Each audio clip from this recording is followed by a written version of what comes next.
people? This is Javen. This is another episode of the Do It Now show, and I'm so excited. Come on, give me an applause. Can I get an applause, Alex, out there? Yes, thank you, thank you. The one and only. Are you a producer? What do I call you? Producer, director, writer, all those things. They're all in one thing. But can I just say, this is the Javen show, isn't it? Whatever. This is my brother from another, as they would say, Brandon Clark. Yeah. Brandon Clark Films. Now it's all the above. It is all the above. No, seriously. I feel like I'm part of the family. You are part of the family, but you do have to tell people. So producer, director, writer, script writer. Did I leave anything else out? Yeah, you Just Jake play a little role called Marvin. That's right. It's not even a little one. I can't believe you did that. Marvin takes over. How you been? I've been good, man. How you been? Good. We're in Vegas. We're on location. This is crazy. In my boy's Alex spot. What is this called? This is called the Legos Creative. Legos Creative. Yeah, Alex got us in the back. There you go. Legos Creative. And it's really exciting because you have a lot of stuff. You really do have a lot of stuff going on. Yeah, it is a lot. I mean, I don't even know where we start, but I mean, it's just nice to see you and catch up and everything. Exactly. And see how this is going. But I got a gift for you. You do? Yeah, one of our shows. Hey. We've got a little sponsorship from the Hedgehog. Come on. So I know you like hats. So I do, as you can see. I'm wearing my nice. Are you gonna give it to me? Yeah. Nice. Oh, this is like what you got. Okay, so literally the same hat on my head.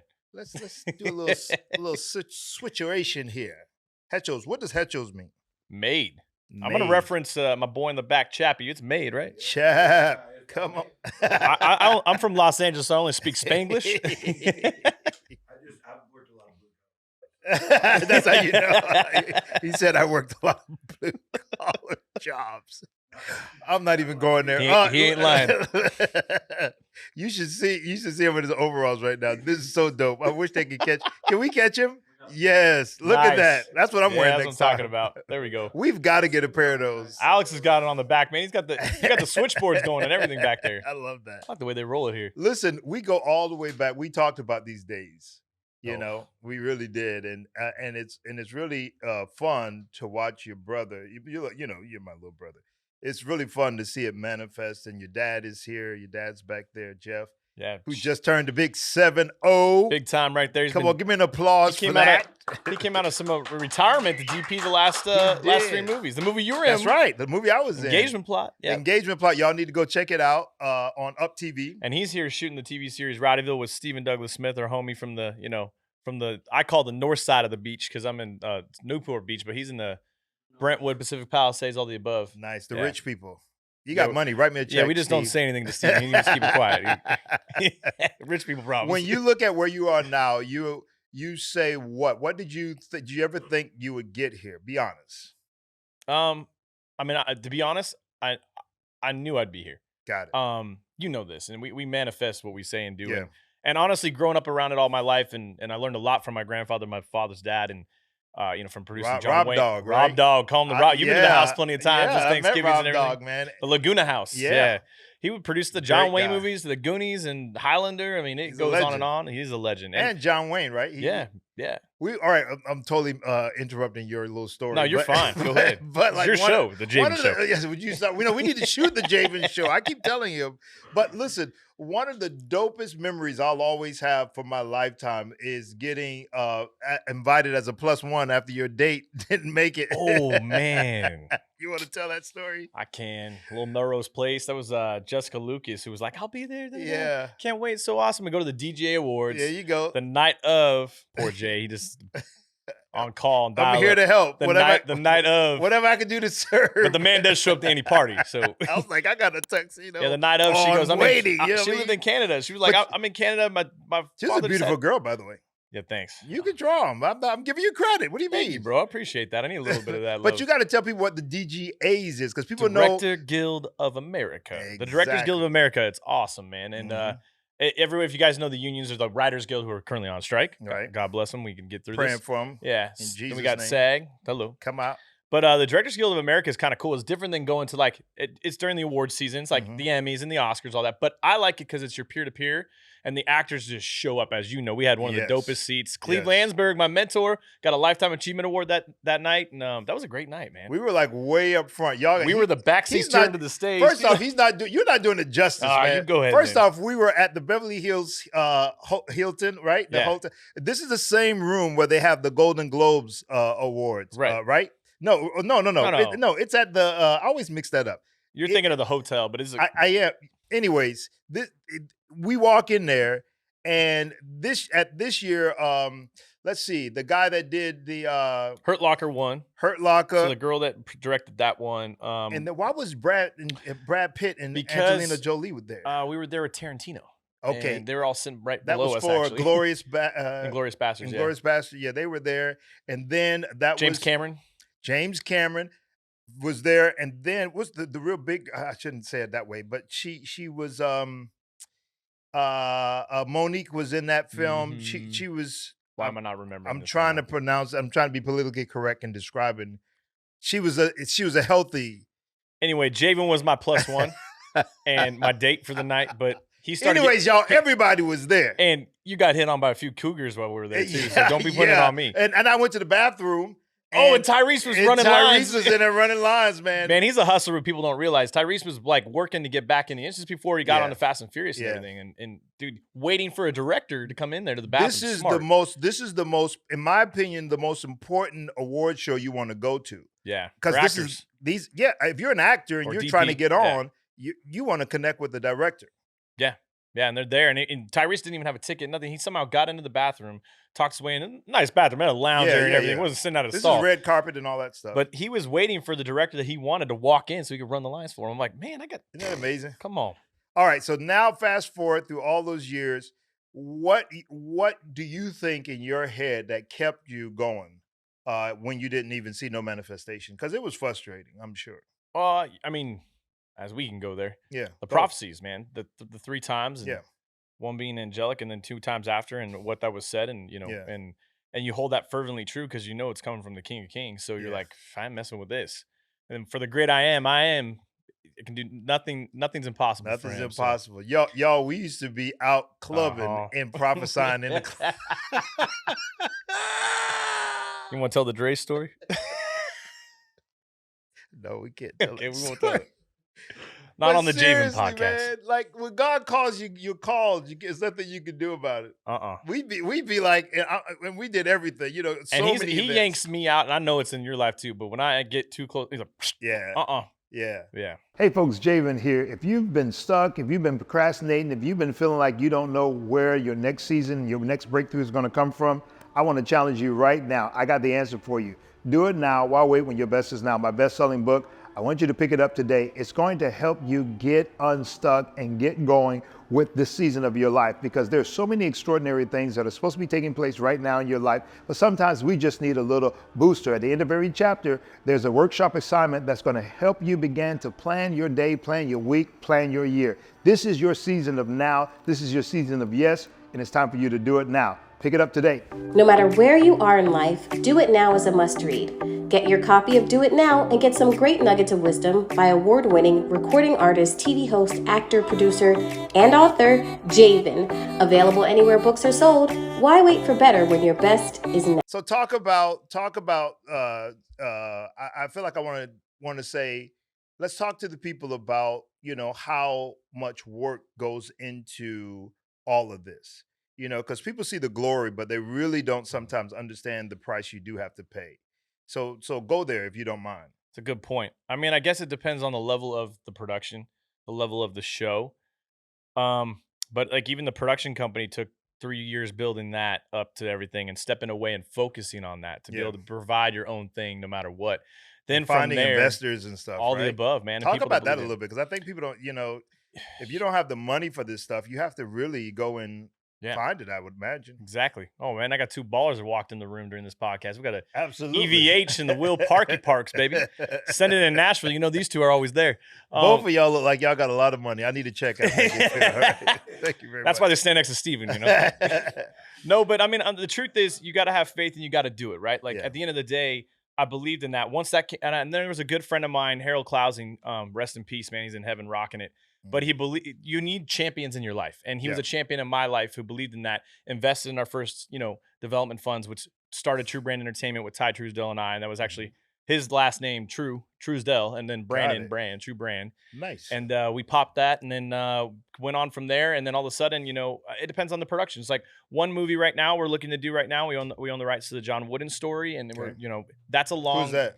He's a famous basketball coach back at UCLA and everything. And that's going to be a big theatrical film, but it takes time. And it's you gotta build that up and getting life rights and what that journey is, and then raising the funds and development funds and then the real production funds. And then we have our smaller movies, but those, it took time to build the model. Like you got to build. We have our international money with our private equity, and then we know the formula, and then we write to that formula, and then you want to know how to change the industry and make it. You see where the audience is going right now. Okay. To predict that, so they all have their different time frames. Now things are easier because we know what we're hitting. Plus, we're well known for stuff, and people are paying attention. So seems like people are making movies everywhere. Like back in the day, you used to have to be in LA. You used to have to be in that scene. But now it seems like you could just about be anywhere and still get the job done.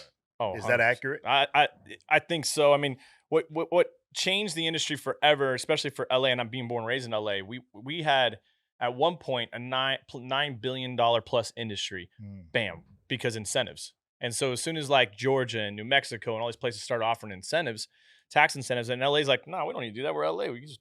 We make movies. We charge it big time, But then the production spread out, and people developed in those cities the economical structure for it, and they were just down to help and built the infrastructure, and movies moved there. Who's taking over because we did a lot of shooting in Colorado. We did, which is not a typical place, but they have a tax incentive in place that helped us. Is that what that is? Yeah. Okay. Yeah. And then I had a producer, my business partner Brian Bird, who's part of True Brand Entertainment. He lived there. What's up, Brian? Yeah. B Bird has the 12th season of When Calls the Heart on TV right now. Yeah, man, Brian's killing it. Oh yeah, he is. Boy did a little Touched by an Angel. Remember that back in the day, or Step by Step? He's a legend. Yeah, he's a legend. He's a legend. So you started doing stuff in Colorado, and then somehow you navigate to Nashville. I didn't know Nashville was filming like that. I was coming to Nashville for years. Donnie, my right-hand man, he had been taking care of me for years here. But there should be a chronicle on Donnie stories. Oh, yeah. Because like anybody who gets in the car with Donnie and then he calls me, I answer. Like EVH is in the room right now. Driver. He's one of those prime examples of how I met him and stuff. Yeah. Yeah, Donnie's the driver. But at the same time, you could see the progress of this city like crazy. Yeah. And it's already entertainment capital by music, and they don't call it Music City for nothing. Right. But I could see that it's a writer's town just missing production. And the next, as I was still coming out here, I'm like, and people were moving from LA. I'm like, wow, this is a spot that we can pull it on. And I can provide what's being missed. Yeah. And so that's what Rowdyville. Yeah. That's what Rowdyville is about. Rowdyville, What's Beneath the Noise. That's a reality show based on that idea, but alongside really at the core, the singer-songwriter untold culture. What these guys go through, the experience they go through, the years they got to put in. What do you think people are going to learn when they watch Rowdyville? I think what you're going to see. What's going to be the aha or like, oh, wow. For really, to be honest, is the show itself, the essence of, it's not just the artist, and behind this is collaboration. It's not just talent, it's experience. It's being there for one another and helping each other. That brings together true art, as you know. Yeah. It's the same thing when we make our shows and our movies. I mean, it takes a village to make a movie. Yeah. It takes a village to be behind an artist. All right. And so much goes into that. Are you excited? I am. We're breaking it. We're breaking the parameters. We're doing it about all of this. It's that's like Entourage. That's scary though. Like when you start following cameras, when you start following people with cameras. No, man. And you know me, I don't really want. And I'm in the show with the boys. Yeah. But we have to be honest about. We need a primal reason to connect all that we do. And I looked at this and I'm like, man, I have so many friends here. And honestly, I have a Nashville family. Like I got Chappie just laying up here in a little, overalls rolling through. You're putting them to sleep. Sparky Parky comes in. Rob. EVH always shows up, but he won't tell anybody. He looks like he got the death grip with shades on, but he's ready to handle. What? All right, so let's talk. And Rob's asleep. Let's talk some general success rules. I'm gonna give you a prolonged question, and I give you a chance to think about it. So, like, if you had to say the top 3 things to be successful in what you do in the entertainment industry, you got a lot of people watching, folks trying to figure out, trying to break in. You know how it is. People are thirsty, they're hungry, they're trying to get in. What would you say, or just give me one? If you got 3, give me 3. But what would you say that your knee jerk on what one would need to do? So talk to somebody that's in Oklahoma, Omaha, that's trying to figure it out. Right out of the gate, number one, have thick skin because you're Mm. never going to make it without that. No, that's right. If you're sensitive, go home because it is going to be rough. And that's just real life. I A mean, lot of rejection. think about how hard life is, and then you want to go into something where everybody's got an ego or everybody's looking and watching. Everybody, when you go to audition, You gotta everybody deal looks with like you. Javen. Yeah, everybody looks the same. You know? Yeah. Yeah, and then number two, I would say do everybody's job first. Dive in Interesting. with somebody and find a mentor, but do everybody's job. I mean, What do you mean by that? Do everybody's job? well, my grandfather's, even though he said I would make a great director, always said, the director is the entry level position. We're all here to hold their hand. Do everybody else's job first. So I actually worked for my dad a bunch and Steven a bunch and pulling focus, operating to second So AC. you've done lighting, to PA, you've to- done yeah, first grip AD, electric, second yeah. AD, and all that stuff. Yeah, and even in college, the film school was ridiculous. I'm like, I'm not going to direct. I'll just DP everybody's stuff. It's more of a complexual design to the Yeah. happy medium, which is the camera itself. Keep going. I want to dig this a little bit longer. Why should you do everybody? I feel like I got a philosophy on that, but why should you do everybody's job? Why should you learn everybody's Two job? things. One is you get to experience what everyone's doing to know a multicultural of planning. So you don't just have a director who sits in the chair and shows up and shoots. On top of that, you learn to honor your crew at a different level. It's good. But the most important thing is, and you know this, you can see through all the BS. Yeah. And you Save know who's- money. Yeah, exactly. Yeah. And on top of that, know who's pulling for you, who's fighting it, who's actually rocking out your crew, and who's not. Yeah. And I was gonna say too, when you first start out, chances are you're probably gonna have to end up doing a lot of stuff. Oh yeah. Yeah. We got another legend in the building. Will Wedley just Another walked song. in, man. Oh, look at these songwriters, man. I'm just impressed that I get to be in the same room as them. Well, I'm impressed that you're in this room. It's just an honor. Let's Rob would talk. like that. Let's talk about where the entertainment industry is going right now. This I noticed that we're putting out a lot of positive material. Is that a good thing? Is there an audience for that? The audience is stronger than ever. Mm. I think what we're dealing is Brian Bird had said this. It's like we're feeding our audience broken glass and being forced to eat it and swallow. You're like, man, we got other stuff here. I think people are starving in our culture now with everything that's been going on to have alternative content and Got to it. bring hope.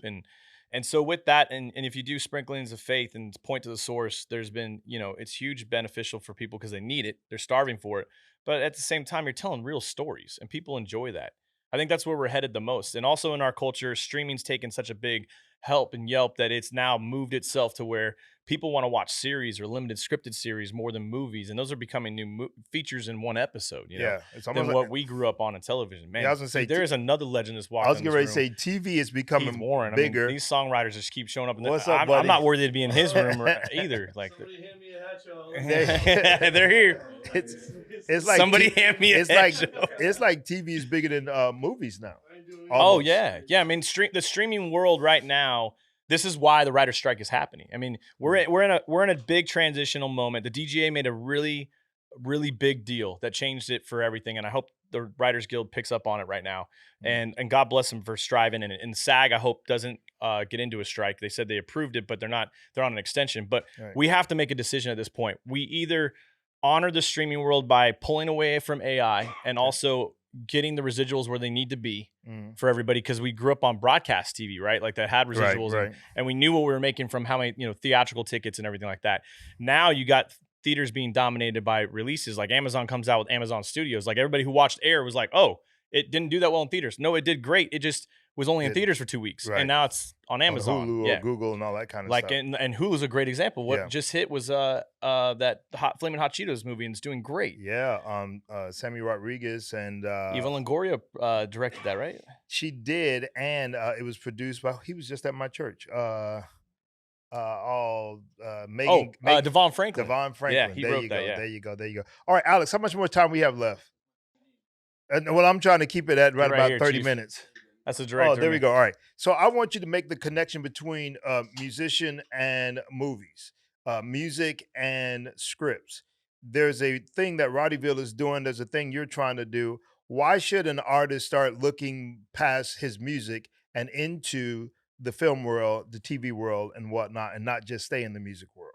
Well, I think, I look back to like, old school artists and painters and stuff, and then how music was inspirational to artists that would put it on a canvas, right?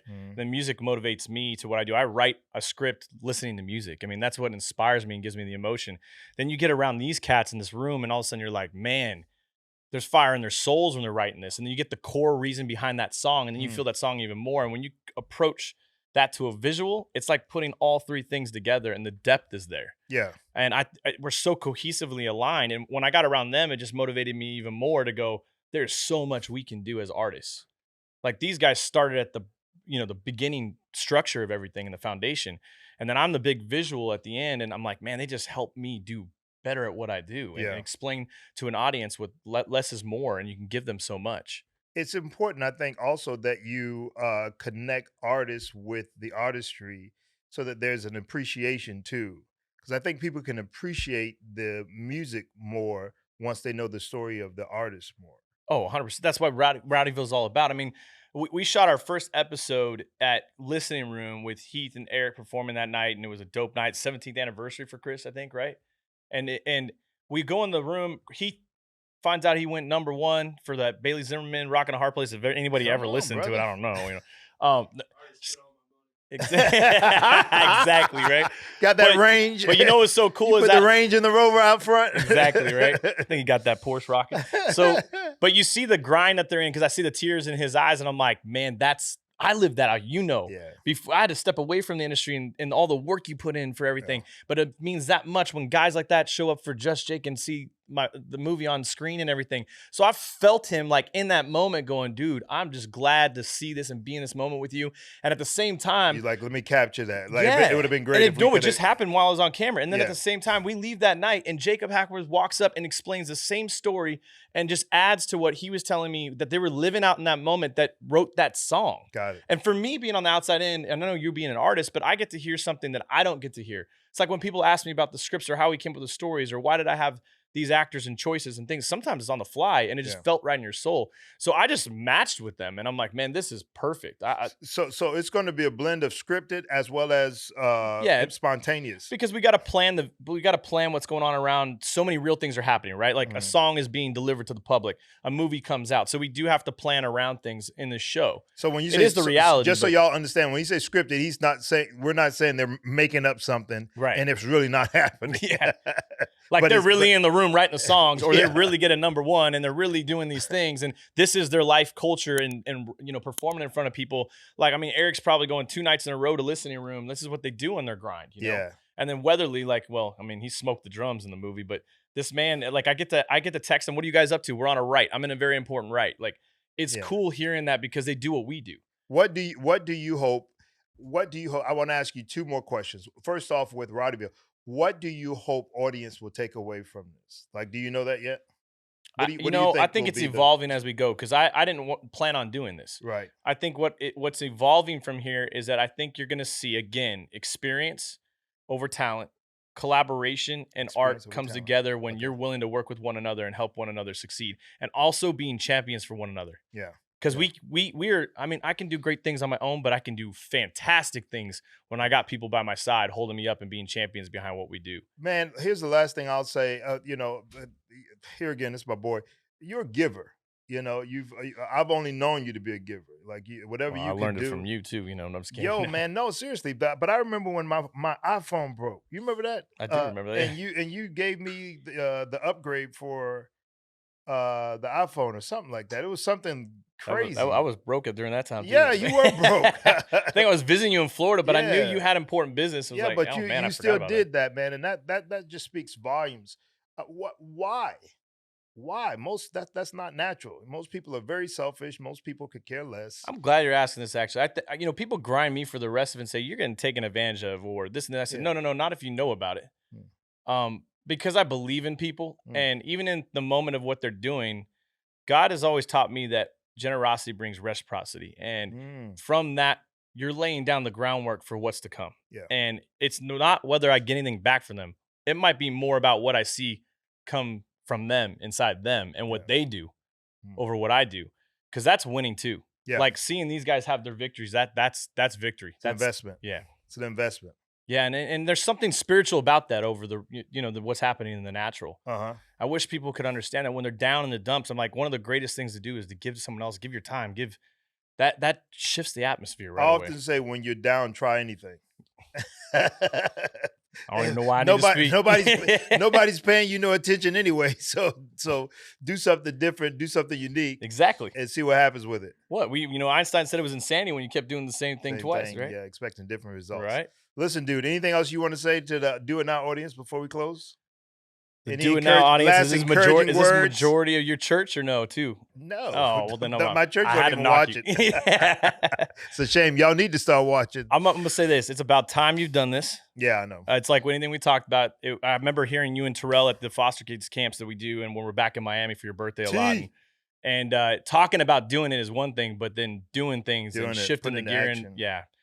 And I think you're a prime example in life of that. You've been a prime example to me. I appreciate you and love you, man. And at the same time, it's you bring things into fruition, and it comes out what you see in the supernatural in the natural. It just shows how God works so good in you. And as creatives, I think the most important thing you can do and be closest to the King, who's the King of creation, is to be a creative. It connects you and intertwines you in your DNA, you know. And man, it's special to do things with you. And glad I finally got to come on this. This is something you've been talking about for a minute and a half. And thanks, Alex, for letting us use the spot. Thank you, man. Last time we came here, Nashville didn't have a podcast. Oh my gosh, that was a story in itself. And then it's totally way better than anything you could expect. Woo! We're glad we got a spot, though. Exactly. You all crush it. We appreciate it, man. I'm proud of you. Keep doing what you're doing. Y'all be on the lookout for Rowdyville, Hecho. They can watch Just Jake right now on Up TV, Up Faith and Family streamer. And keep going. What else is in fact, out there? Happy Campers airing tonight on Up TV. Okay. Engagement Plot, I think, airs again on Up TV next week, and they're all on Up Faith and Family. Got a great actor in Engagement Plot, man. I'm telling brown skin guy, man. I'm just telling you, wow. Some guy he plays a role named Tyson or something like that. Blows my mind. Love you, buddy. Love you too, Bubba. Fantastic.